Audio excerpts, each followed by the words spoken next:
ಪ್ರೀತಿಯ ಗೆಳೆಯರೇ, ಜೈ ಸರಸ್ವತಿ ವ್ಲಾಗ್ಗೆ ಸ್ವಾಗತ. ಈಗ ನಾನು ಪುದೀನ ಚಟ್ನಿಯನ್ನು ಮಾಡುತ್ತಿದ್ದೇನೆ. ಈ ಪುದೀನ ಚಟ್ನಿ ಒಂದು ಕಟ್ಟು ತಗೊಂಡಿದ್ದೀನಿ. ಇದನ್ನು ತುಪ್ಪದಲ್ಲಿ ಹುರಿಬೇಕು, ಆಯಿತಾ. ಇವಾಗ ಫಸ್ಟು ಹಾಕಿದ್ದೀನಿ ಅಷ್ಟೇ. ಇನ್ನು ತುಪ್ಪ ಒಂದೆರಡು ಚಮಚ ಹಾಕಿ ಹುರಿತೇನೆ, ಒಂದು ಚಮಚ ಹಾಕಿ ಹುರಿತೇನೆ. ಅದಾದಮೇಲೆ ಇನ್ನೇನೇನು ಹಾಕ್ತೀನಿ ಅಂತ ನಿಮಗೆ ತೋರಿಸ್ತೀನಿ, ಆಯಿತಾ. ಭಾಳ ದಿನಗಳ ನಂತರ ನಾನು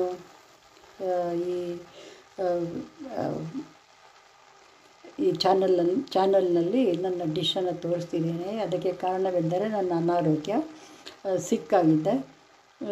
ಇನ್ನು ಮುಂದೆ ರೆಗ್ಯುಲರಾಗಿ ಮಾಡೋದಕ್ಕೆ ಟ್ರೈ ಮಾಡ್ತೀನಿ. ದಯವಿಟ್ಟು ನನ್ನ ಚಾನಲ್ಗೆ ಸಪೋರ್ಟ್ ಇರಲಿ. ಇನ್ನು ಏನೇನು ಇಂಗ್ರೀಡಿಯೆಂಟ್ಸ್ ಹಾಕಬೇಕು ಅಂತ ನೋಡಿಸ್ತೀನಿ. ಜೀರಿಗೆ 1 ಟೇಬಲ್ ಚಮಚದಷ್ಟು ಹಾಕಿದ್ದೀನಿ. ಆಮೇಲೆ ಮೆಣಸು ಅರ್ಧ ಚಮಚಕ್ಕಿಂತ ಒಂಚೂರು ಕಮ್ಮಿನೇ ಇದೆ.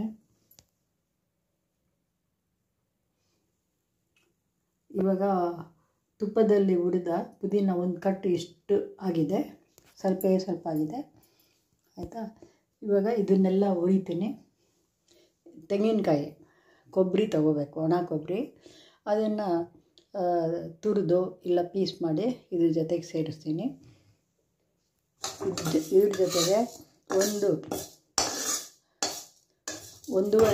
ಒಂದೂವರೆ ಟೇಬಲ್ ಚಮಚದಷ್ಟು ಉದ್ದಿನಬೇಳೆ, ಇದನ್ನು ಹುರ್ಕೋಬೇಕು.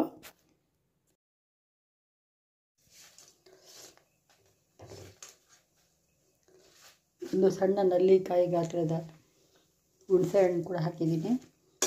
ರುಚಿಗೆ ತಕ್ಕಷ್ಟು ಉಪ್ಪು ಹಾಕೋಣ. ಇವಾಗ ಅರ್ಧ ಬೌಲ್ನಷ್ಟು, ಅಂದರೆ ಸುಮಾರು ಅರ್ಧ ಗಿಟ್ಕು, ಸಣ್ಣ ಗಿಟ್ಕು ಅರ್ಧ ಗಿಟ್ಕು ಒಣ ಕೊಬ್ಬರಿ ತುರಿದು ಹಾಕಿದ್ದೀನಿ.